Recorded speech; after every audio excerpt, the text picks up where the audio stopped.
Noel yang sedang Anda dengarkan ini merupakan tayangan perdana eksklusi hanya di Manoel, platform sastra Indonesia.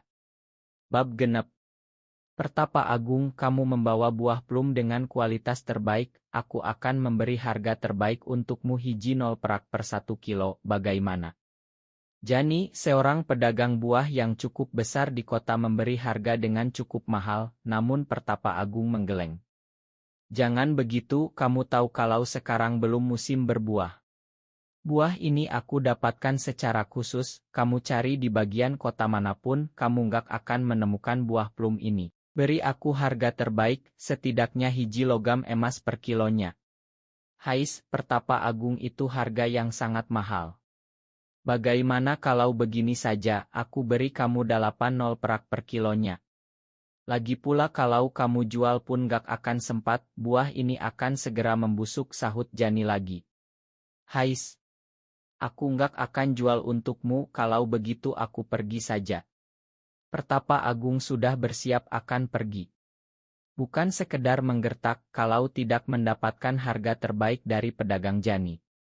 Maka ia berniat menawarkan langsung kepada para pejabat sekitar.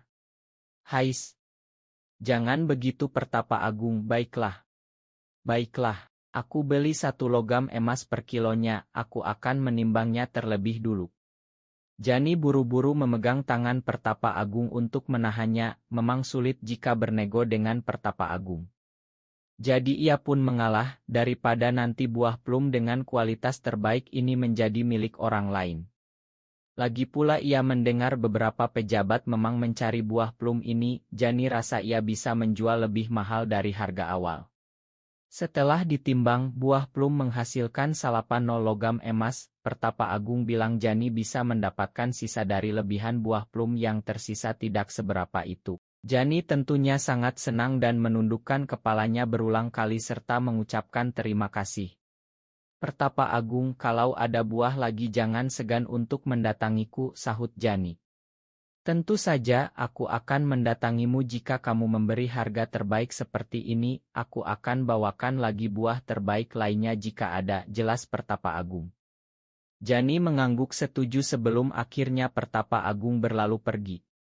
Guru, mengapa kamu mengatakan akan membawa buah lainnya lagi? Apakah akan ada buah lainnya lagi nanti? Tanya salah satu murid Pertapa Agung. Pertapa Agung tersenyum dan mengangguk, aku memiliki irasat seperti itu, sahutnya tanpa ragu. Sementara itu Saka sedang bersama bocah lainnya memulai pelatihan mereka. Saka memulai latihan tanpa yang lainnya ketahui, terlebih dulu ia akan memperkuat isiknya dan para bocah. Dia membawa mereka semua membawa setumpuk kayu yang sangat banyak. Saka, apa kita harus melakukan ini? Aku rasa pekerjaan ini sangat berat. Apanya yang berat Kak? Kita hanya menambah jumlah dari kayu yang kita bawa sedikit lebih banyak. Ini berfungsi untuk memperkuat otot kita, jelas Saka. Rain mengernyit, sejak kapan Saka mengetahui tentang cara berlatih seperti ini, Hais?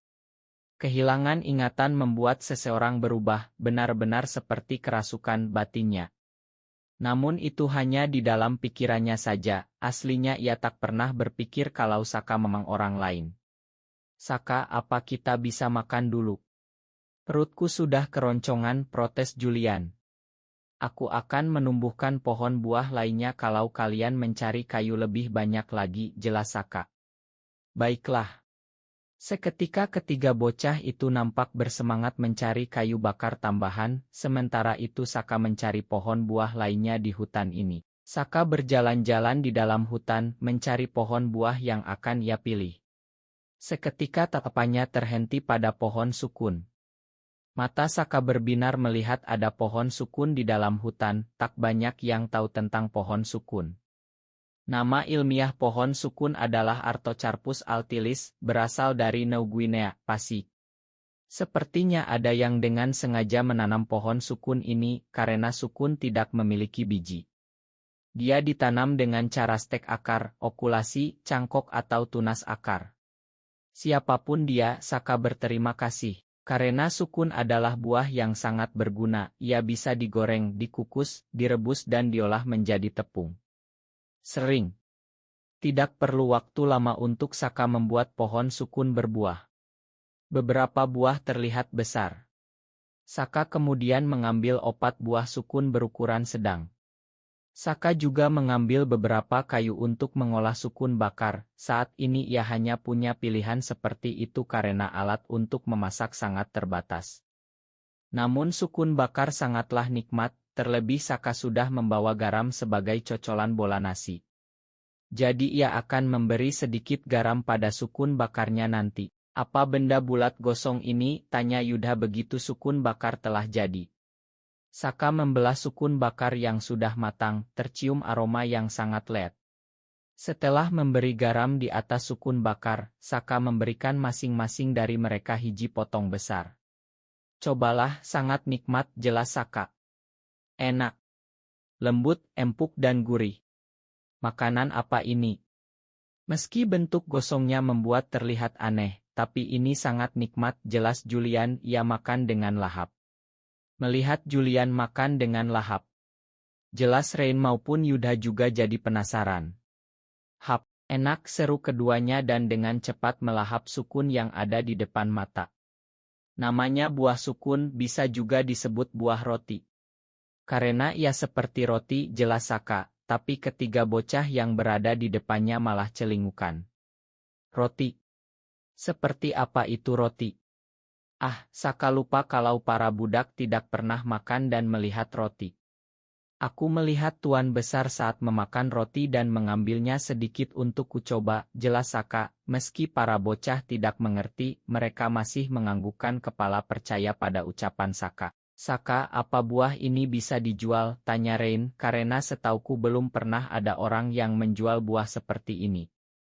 Kamu benar, kalau begitu jika ingin menjual buah ini maka kita harus memberikan contoh pengolahannya.